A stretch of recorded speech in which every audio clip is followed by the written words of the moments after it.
welcome back to the All Hazards Prepper Show, your go-to spot for all your disaster prep information and how to survive wild SHTF scenarios. Plus, we'll chat about the chaos of the world, throw in weather updates, and cover any topics the All Hazards Prepper has in his head this week. Don't forget to hit that subscribe button on your favorite podcast platform and join us on social media. Now, let's welcome your fearless leader and the brains behind the All Hazards Prepper, Blake. Welcome back to the All Hazards Prepper Show. This is your host, Blake. Hope everyone is staying aware, staying prepared, and staying alive out there. Today, exciting guest we have on the show. We have Jake with Hazard Class, is a well-known podcast, social media platform within the firefighting community. So Jake is going to kick us off and talk about his bio, really. He is a very well-known in the field. And today's theme is really about hazardous materials within communities and how one can prepare for them and know what hazardous materials and chemicals are in their community. So Jake, kick us off. Tell us a little bit about yourself and how Hazard Class got started. For sure, yeah. Thanks for having me, Blake. So I started in the fire service a little over a decade ago. I kind of made my way from the volunteer to the paid on-call side, and then now I work in a large metropolitan area. And so with that, you kind of choose your specialty, right? Are you going to do with ropes, or are you going to do with things? Obviously, some people choose paramedicine, something like that. I gravitated towards hazardous materials. So with that, I started going to all these classes. You can get these federally funded classes when you're inside the emergency services. Started going to all these classes, and then I wanted to know, how do I get better? And one of the instructors told me, well, you need to work as a contractor. So then I sought out, the local contracting, like emergency response contracting company around here, and got a job there. I ended up working there for almost 4 years as an emergency response contractor. Through that, I eventually rose up and I was the training director for that company. So I taught all their internal and external training to their clients in industry. And then now through that, I eventually left that company. And now I work for a company out of New York called the HAZMAT guys, which is kind of the foremost training company inside the hazardous materials space in the fire service. And so I work for them. I manage their online learning platform. They have a very, very popular podcast called the HAZMAT guys. When I started working with them, they asked me, hey, what do you think about starting a podcast? I started a podcast called Hazard Class, where I kind of spread our wings and talk to people, not just in hazardous materials, but also in all forms of emergency services and emergency response. So with that, I've been able and fortunate to teach locally in the regional level, and then also on the national stage. I'm teaching hazardous materials response. I've been fortunate to be involved with a lot of responses, both on the contractor side and on the emergency response side from the fire department. So I'm just happy to be here to talk and maybe share a little bit of knowledge with listeners.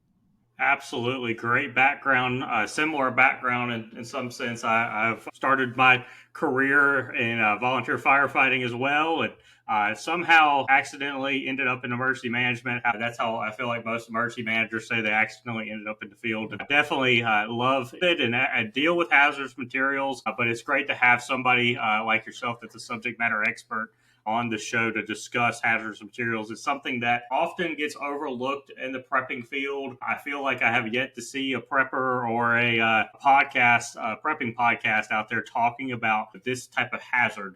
It's today's climate where we are in the United States, there's hazardous materials everywhere. If it's running up and down a road, if it's up and down a rail system, or if it's just right in a community as an industry, it's something that you definitely have to plan for as a prepper. So kind of starting us off, Jake, we talked about before, we try to treat this as people that have no idea about the subject, but what is a hazardous material and where can it usually be found in a community or really anywhere?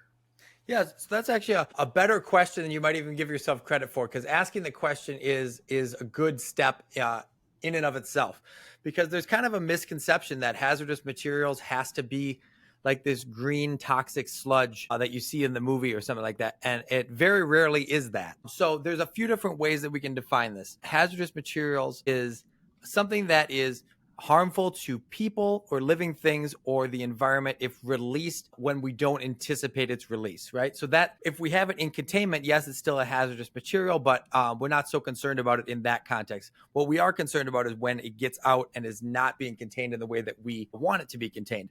But that's kind of the textbook definition.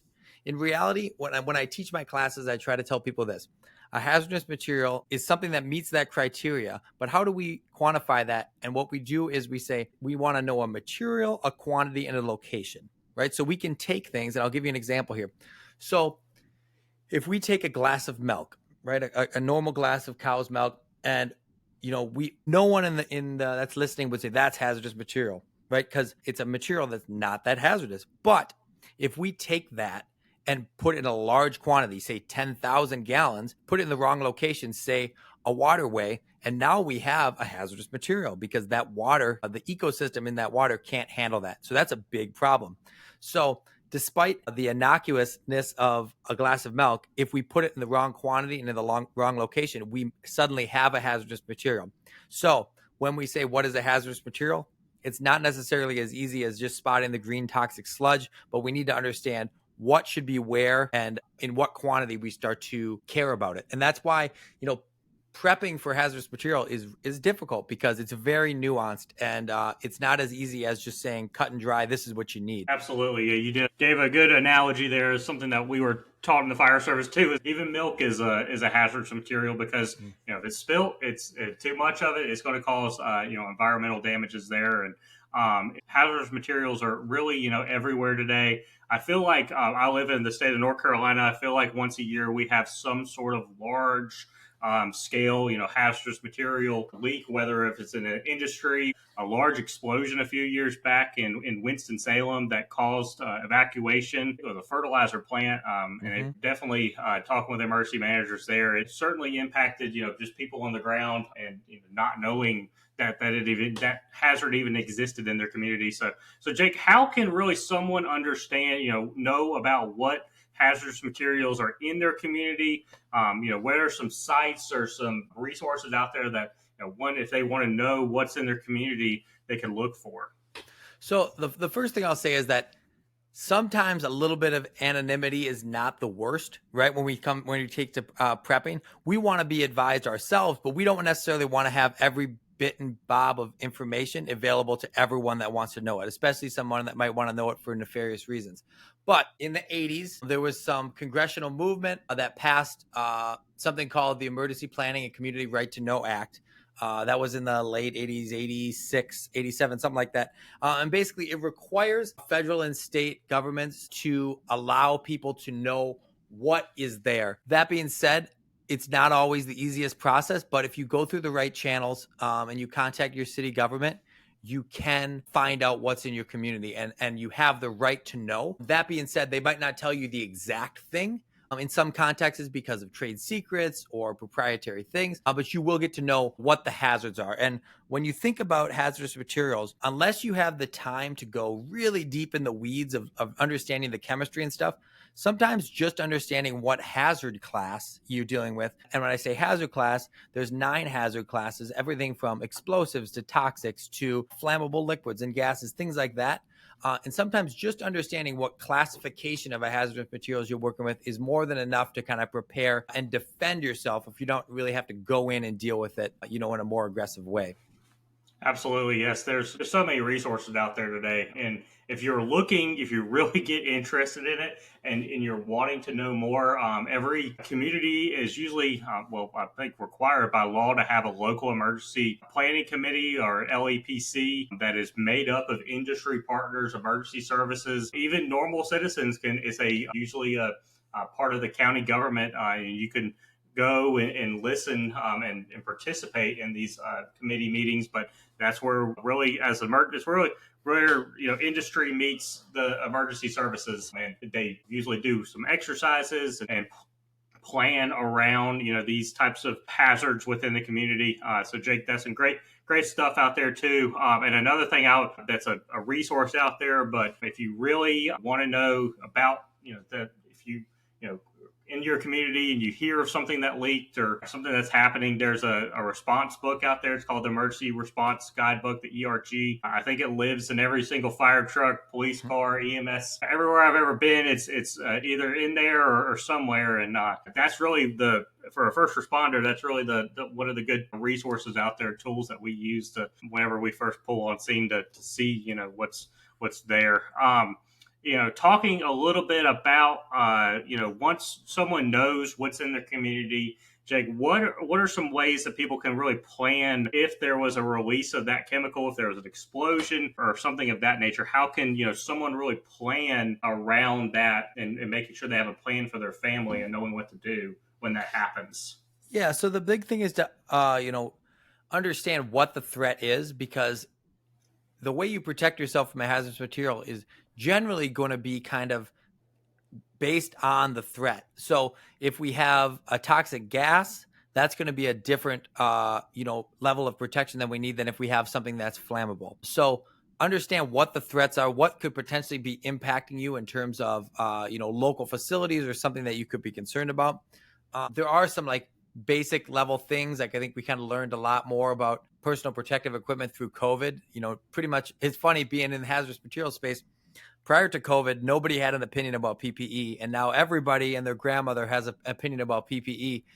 But when you get down to the brass tacks, we're talking gloves, something to cover your eyes and nose and mouth. In the best case scenario for kind of an all hazards approach, I would be thinking of a full face respirator with a P100 organic vapor and acid gas cartridge. That's going to kind of cover as much of a gamut as you possibly can without getting into a supplied air system, like a self-contained breathing apparatus, what a firefighter wears.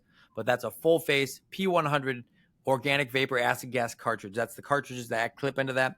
The downside with that is that it'll filter out, for lack of a more complicated explanation, it'll filter out a lot of these bad things. The P100 gives you filtration from particulate, and then the organic vapor acid gas component will draw out a lot of these other chemicals that could be potentially harmful. Downside is it's not going to supply you oxygen. So it's not going to supply you air. If you're in an oxygen deficient atmosphere, your filter is not going to do you much because you actually need the oxygen that's gone. But in a lot of circumstances, to cover as much potential hazard as you can with one product, a full face respirator with that cartridge would probably do you a lot of service. Then things get a little bit more tricky because you say, well, what kind of suit am I going to wear, right? A Tyvek suit's definitely going to be the cheapest option, the most readily available option, something to keep particulates off you, but it's not going to give you a lot of protection from liquids or vapors. So at that point, you need to make a determination, how deep in the weeds of the hazardous materials protection game are you going to get? You certainly can buy more involved suits. You could get something that was protectable or could protect you from a splash hazard or a liquid hazard, or even as far as the classic ET suit that would be fully vapor protective. At that point, though, you're going to need to invest in some sort of supplied air system, which now we're talking tens of thousands of dollars to get into that. But for the average person, a Tyvek suit with that cartridge system that I described and some nitrile or butyl rubber gloves is going to be just about cover you from the vast majority of problems. Great. Yes, that's definitely some great resources out there for that type of protection. Jake, talking about if someone was told to shelter in place due to a hazardous material release in their community, first, what does that mean in term for the average citizen? And what are some ways you can prepare for that if you're just told to stay in your house? What are some ways to protect you and your family while that release is going on outside of your home? Yeah, so I think the first thing to cover with that is that nobody is making you stay in your home because it's dangerous for you to stay in your home, right? There's not sometimes you hear this conspiracy theory in that world that goes, they're just going to keep us here and then we're going to die. It's if we believe as public safety people that getting you out is the best option, we're going to try to get you out. If keeping you where you are is the best option, we're going to keep you where you are. So shelter in place basically says, based on the conditions in the community outside your home, we've used in sometimes advanced computer plume modeling and stuff to say, where is the threat? Where is it? We've used air monitoring tools to measure the gas or contamination in the air. And we've said, these people in this area are better off to stay where they are based on the threat profile outside. And so that means you're going to stay where you are and you're going to wait for more communication. So sometimes that is, putting a towel under the door and try to like make that, as close to vapor tight. I mean, if you're thinking ahead, take some plastic, tape it over the door, tape it over the windows, try to seal that box as best you possibly can. That being said, it depends on what the threat is. If something's going to explode, the plastic wrap isn't the concern. But if we have a chemical release, say a vapor cloud, then now trying to tighten up the home as best you can is a really great option. And the other thing that I think is worth mentioning when we talk about sheltering in place, because we deal with this every once in a while in the fire department, a lot of these things, for a good example, let's talk like natural gas, right? Natural gas has a strong odor, right? It has that kind of sulfury fart odor, for lack of a better term. And just because you smell it doesn't necessarily mean it's dangerous, right? We bring our advanced gas monitoring equipment in. We can then quantify that and we can know if we're at a dangerous level or not. But some of these chemicals are detectable by our olfactory system or our nose way, way before it's actually hazardous to us. So the reason I bring this up is that hypothetically, you're in a shelter-in-place situation.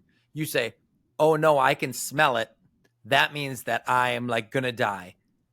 That might not be the case. It might just be, I can smell it, but I'm at a safe level based on the work that's being done outside to say, this is the most beneficial space for me. If I go outside and travel through that, it's going to be more detrimental than just staying where I am.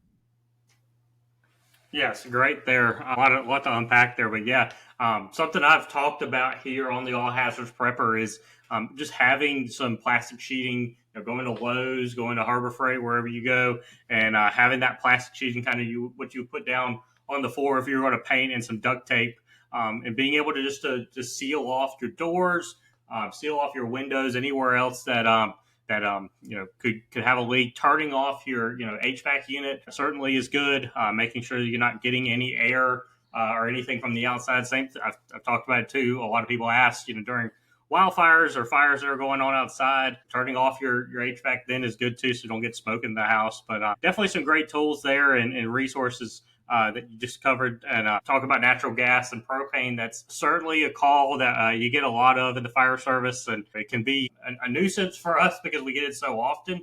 But it's important to know, and know that smell, know what to do if you do smell, that propane, natural gas.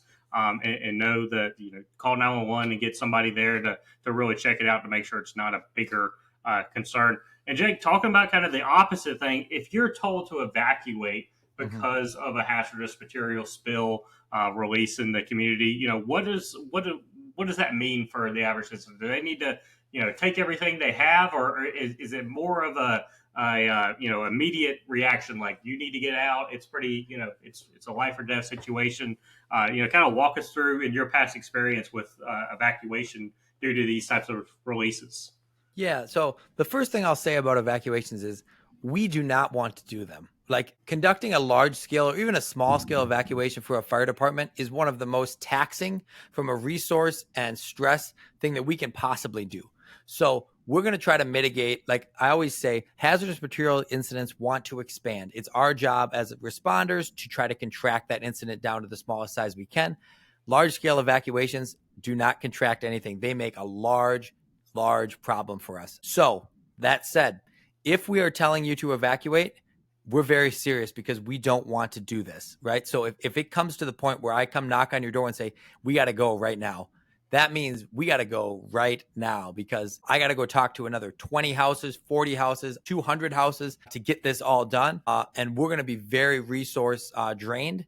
And the last thing we want to deal with is one person deciding that they're not leaving, doesn't matter. Not only is it putting you in danger, but it's also putting your neighbors and your friends and the community in danger too, because any bit of delay that we have to spend arguing with one person might delay our ability to evacuate another group of people that need to as well.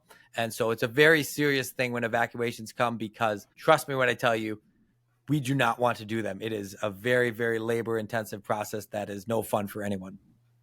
Yes, looking at it from an emergency manager's aspect, I've had to pull that evacuation trigger a few times, not because of hazardous materials, but when I was out west being an emergency manager and dealing with wildfires, it's not something you want to do as a first responder, as an emergency manager. It's not, like Jake just said, it's a taxing resource. You got to really have a lot involved, and it's not, if it's being called to do, it's because there's definitely that threat. It's a life or death situation, and you need to follow local authorities. This is why we talk about having a bug out bag or a go bag, whatever you want to call it, with some good resources. I mean, we've talked about that before, that you can quickly grab, put in the truck, put in the car, and go on to wherever you need to be going to evacuate. Another point too is making sure that you're signed up for your local municipality's alert system. Another emergency management thing there, but that way you can get those notifications faster, and that way, if you're already gone, maybe that firefighter or police officer doesn't have to come to your door because you're already gone and because you got that alert. So those are some good tips there to talk about. Jake, talking about household hazardous materials, there are people, we have cleaners, paints, pesticides, things of that issue. What does somebody need to do if to prevent accidental spills, or if they do spill quite a bit of, pesticides, or they pour, hazardous materials down the drain? What are some things that someone could do to prevent those things or respond to those types of things in the household? Well, so the first rule of thumb with household chemicals is don't mix anything, right? Like, it feels like it's an obvious thing to say, but man, you would be shocked how many times we have to deal with people just mixing stuff, trying to make grandma's super cleaner by mixing ammonia and bleach or something. And so don't mix things, right? Let's start with that. Next thing is, let's store things in an area where somebody that is less informed than you isn't going to find them and mix them too. Because generally you're going to buy things from the store and they're going to be shelf stable, right? Just sitting on the shelf, it's probably not going to cause a lot of problems. It's when us as humans interact with them and make problems. So the big one is prevent the mixing by you not doing it themselves, and then also put your things that you're concerned about in areas that they're safe so that nobody else can do that too. And so when you keep going down that track, think about, where are you storing your flammables? Is gasoline just like sitting in the garage next to the lawnmower, or is it in a place where you know where it is, one, and also it's less accessible, less able to be ignited by some random source in the garage? So we want to treat these chemicals as a hazard, right? Not just as a thing that becomes rudimentary because we see them so often. That can of paint thinner or that jug of gasoline. We want to say, wow, I'm going to respect you with the respect that you deserve, because if you're released without, due regard, we could have some serious problems. So that said, we do want to obviously be able to live without this like running fear that the things in our home are going to kill us. So it's just a matter of understanding what you have, what it's used for, and then not using it for the things outside of those realm, right? If you buy something to clean the drains, use it to clean the drains. Don't use it to do something else. And then when you have something that is particularly harmful, give it the respect that it deserves, because it's really us as the humans that interact with it that cause the problems more so than the chemicals themselves. Yes, that's a great point there. One of my another tidbit is one of my first fires that I was on was a person that put paint thinner, or that was using, I guess they were restoring their floors, and they had taken the rags and just put them in the trash can, and overnight it combusted, caught on fire. So good point. If you are doing woodworking or things like that, having a separate fire-proof bin to put it in, and certainly practicing good home fire protection, fire extinguishers and smoke detectors and stuff like that. Jake, just something I thought about, for people that may have farms or have a small business or something, so if somebody had a larger quantity of a chemical or a gasoline, diesel, maybe a pesticide, what are some things, do they need to report those types of things? Or what are, some things they can do if you have a little bit larger quantity to prepare and make sure first responders are aware? Yeah, so there's some things, and it really kind of depends on the municipality, the state you're in, and then even the city inside that state sometimes, for what a reportable quantity is. So a reportable quantity would just be, given the commodity that you have, how much can I have before I have to start telling people about how much I have, right? So you're going to need to do research. You're going to need to be in contact with the local authorities or local officials to say, hey, I need to store X amount of product at my farm. How much can I have before I need to start placarding? But in terms of being prepared, notifying responders, you can go online and purchase hazard diamonds or UN placards. Your UN placard is a 4-digit identification code that will give responders the ability to search it and know what the chemical is without necessarily sampling it or measuring for it. So you could go on your own volition, even if you weren't required by law, you could get those placards and notify responders with what you have, just to be extra prepared for if something were to happen. But yeah, that's really going to become nuanced at a certain point, depending on what the commodity is, and then depending on the municipality in terms of what needs to be reported versus not. Certainly. Yeah, I always say if you think you're in question, just go ahead and reach out to the local authorities. Mm-hmm. Every state has certain laws and regulations on reporting quantities, and not only for how much you store, but if you were to release what you have to report to the local authorities there. So, Jake, from someone that has, like yourself, that has responded to large hazmat incidents and incidents in general, what are some things that the general public can learn from those types of things that you've seen? You came back after that incident, you're talking with your fellow firefighters, and that would be really good for the public to know. What are some of those types of things out there that you would like to say maybe to the general public? Yeah, I think the big one that is resounding is that like this isn't universal, I guess, but this is almost universal. Like, take a breath, calm down. I know it's a really bad day right now, but we're gonna get through this, right? Like the amount of scenes we come on that people are like super panicked, and we understand, right? Because like a first responder might go to 1,000 or 5,000 emergencies in a year, where the average person doesn't do that. So when we have an emergency, from a responder perspective, it's just another day at work, where that might be like the person's worst day of their life or worst day of the year. So the big one is just like trying your best to put it into perspective and take a breath, right? Because when we get worked up, we make poor decisions. And when poor decisions happen on top of a calamity that's already occurred, things just get worse. So my first piece of advice is like, try your best to stay calm, take the scene back from a 1,000-foot view, and just understand that like it's going to be okay. If you're alive, your loved ones are alive, we're going to keep moving forward, right? The next one is, especially in terms of hazardous materials, distance is your friend, right? So if we see a calamity, you're almost universally never going to be wrong to get farther away from it, right? It is so hard for people. Everyone wants to do, I don't know what they call it down North Carolina, but up here they call it Gawker slowdown, which is driving on the road, and I must slow down and take a picture of this car accident that happened on the side of the road. And, it's tempting, but now imagine it's not a car accident, but it's a factory fire, and there's this green smoke coming from it. I'm going to tell you, it's going to be interesting to look at, but if I'm you, I'm going to try to get as far away from this thing as I can. Like, uphill, upwind, far away is always going to be your friend, right? We want to go away from this problem. That distance is going to be probably our best security blanket we could possibly have in the terms of preparing for things. And I think that if I were to say one more thing about this would be, you need to understand that it's okay to not fully get it, and it's okay for it to be someone else's problem. Sometimes we'll show up on scenes and, people want to help. And like, I understand that there's a certain part of you that says either I made this problem or I understand my whatever farm better than you would. Sometimes there's a time for that, but almost all the time, the answer is like, hand the football off to the people that deal with this, get your distance, and let go, let God, as my mom would say. Because getting your hands in the weeds when you're not a specialist in some of these fields can be much, much, much more hazardous for you. We don't want, I'm just going to go quick turn that valve. I'm going to just quick, put the cap back on, whatever the thing is in a hazardous materials environment.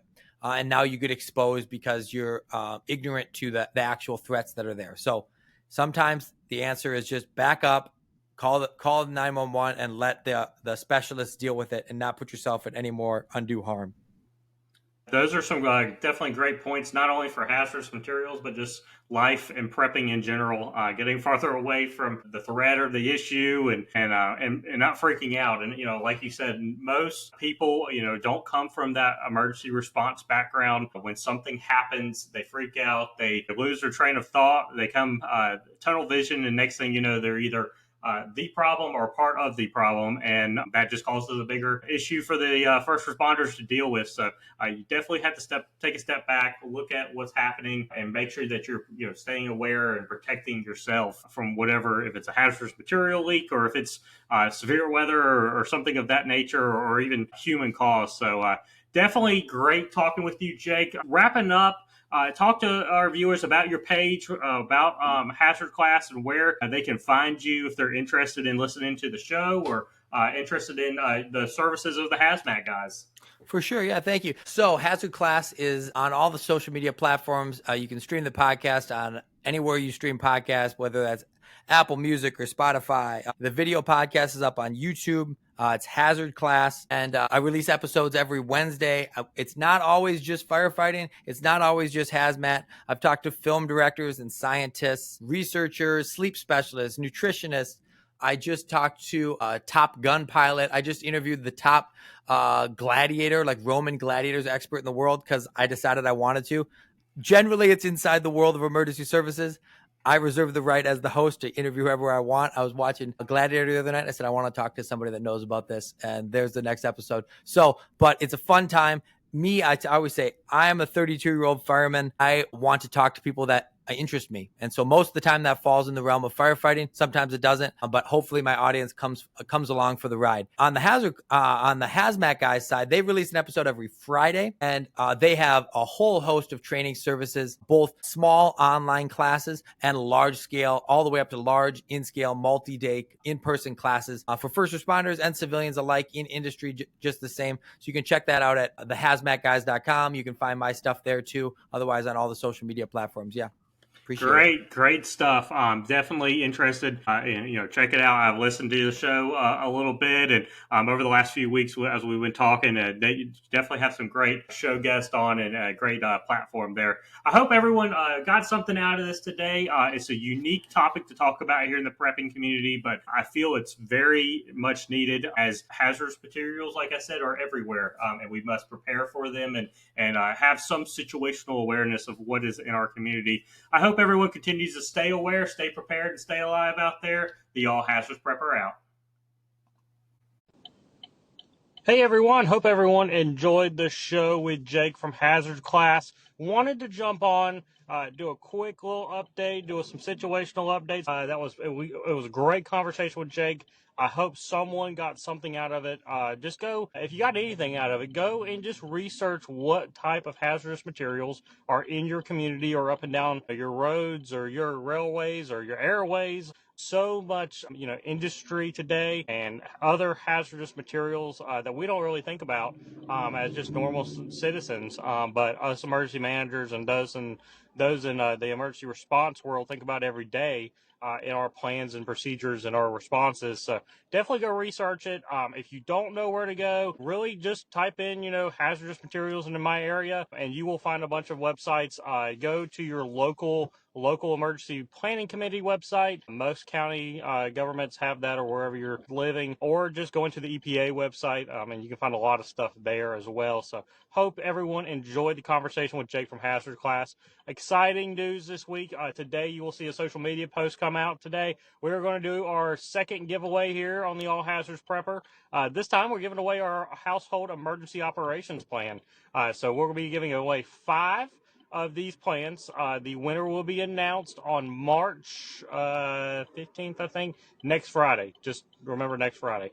So 2 weeks to do this. So make sure you're liking in both our Instagram and our Facebook page. Comment on either one of the posts, either on Facebook or Instagram, wherever you're following us. Just tagging 3 friends, and then sharing the post or sharing it to your story. If you're on Instagram, can't share a post, so you got to share it to your story. If you're on Facebook, you can do both, but you only have to do one. But just sharing the post there. and I will choose 5 people for our household emergency operations plan. If you have not checked out our plan, you just go on the website and check it out. I have on there detailed information of what's in the plan, how easy it is to fill out. If you don't have the time for it, you just like, Blake, I don't have time to deal with this stuff. I'm working, I got kids, all those types of things. Reach out to me. We can do personal one-on-one consulting. There is an option to purchase that for $80 on the plan, on the website. That includes me filling out your plan, meeting with you, going over your hazards, kind of doing an individual or a family household safety and security assessment, and then looking at I'll fill out the plan for you, get it ready, and then we can develop whatever we need from there. If you want to develop a little drill or some training for your family, I'm happy to help with that. So all included in the $80 package there. So go check out the website if you just don't have the time to do it. Anyway, exciting news there. Make sure you get on Facebook, Instagram, and look for that giveaway information. I'll be announcing the winner again next Friday. Situational update. Usually I do these in my off weeks. I meant to do it last week. I had recorded it, and then I realized this does not sound good. So hopefully this sounds better. This is shot from the truck. Like how I do all situational updates. And who knows, I could get home and then realize quickly that this didn't sound good either, but I thought I'd give it a try. So what's going on in the world? This weekend, a lot of the parts of the southeast have had wildfire concerns. I know living in North Carolina, and then our neighbors down to the south in South Carolina have been battling, pop up, big brush fires. There was a large brush fire or a wildfire in the Myrtle Beach area, which is kind of odd to see, but it does happen, especially in these areas that are coastal areas that are a little bit farther back from the sound, and it's dry and there's plenty of vegetation to burn.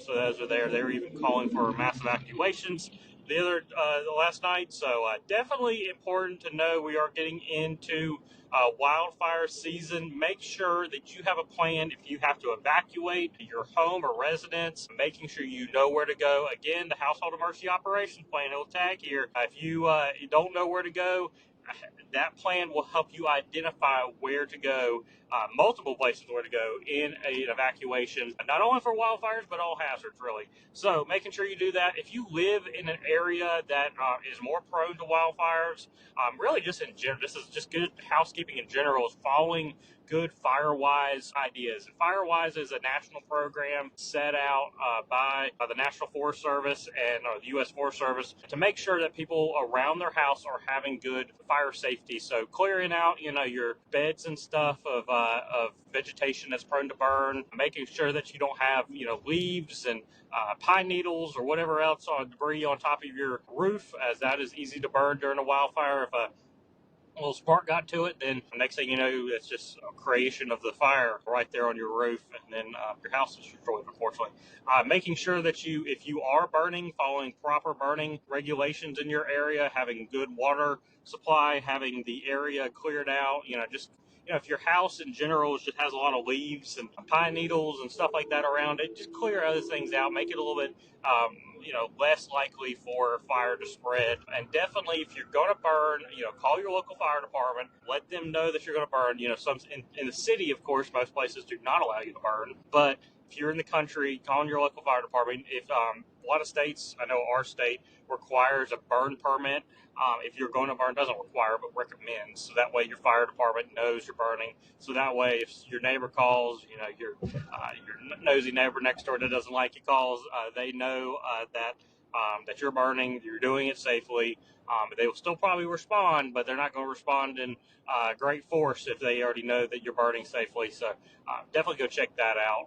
But we are getting into wildfire season. Just be aware, especially as it becomes warmer, lower temperatures, and of course in the spring and March it gets windy. That wind and that low humidity is really what drives these increased fire danger days. Yesterday here in North Carolina we had a red flag warning. If you don't know what a red flag warning is, that is essentially the highest warning you can get for a fire restriction. So the National Weather Service puts that out.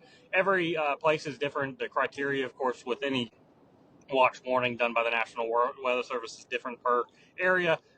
but it's usually dependent on humidity, the relative humidity for the day, and the wind. And then two, if it's been dry.